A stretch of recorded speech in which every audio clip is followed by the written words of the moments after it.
Okay, so for this question, we're going to be talking about how to identify if a set of points on a table is a direct variation or not.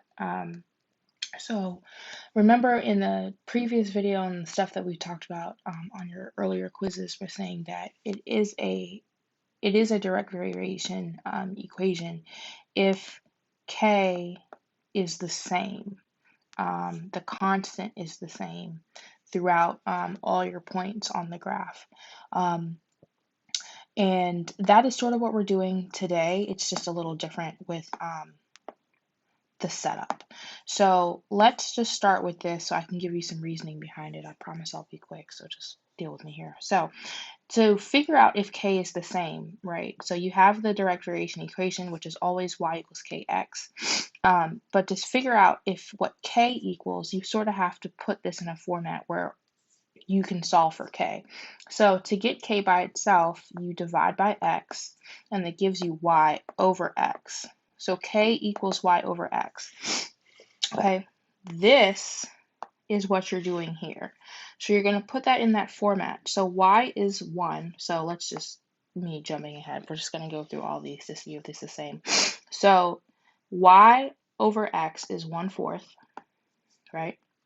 And then y over x is 2/8, which is actually 1/4. And then you have 2.25 over 9. And I'm just going to assume that that's not correct, but I'm going to put that into my calculator. And that is actually, it is. So it is 0.25, which is also 1/4.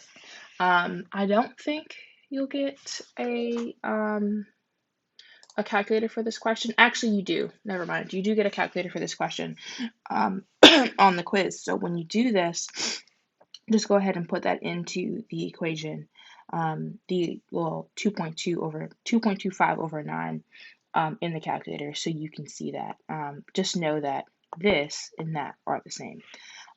So that's that first one. So because all of these are the same, this is a direct variation equation, and then you would put this in 1/4. Okay. Now, oh, hold on. Let me go back. That's not what it's asking you. So k equals 1/4, right? So again, we said our equation is y equals kx. So y equals k, which is 1/4, and then x. So your direct variation equation is going to be y equals 1/4 x. Okay. So just quickly to go over the next one, you have 1/4, right? And then you have 2/8, which is 1/4, and then you have 20 over 16. I can go ahead and just tell you we don't need to put this in the calculator because this number is bigger than that number, and it's just not, it's going to be a whole number in a remainder or a mixed number, however you want to do this.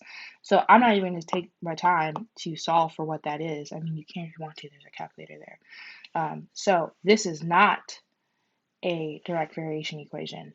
Okay, so that's all you need to know how to do this question.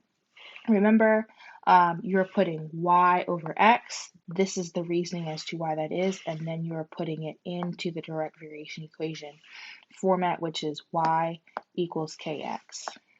Okay, so that's all you need to know. If you guys have another question, just let me know and I'll help you out.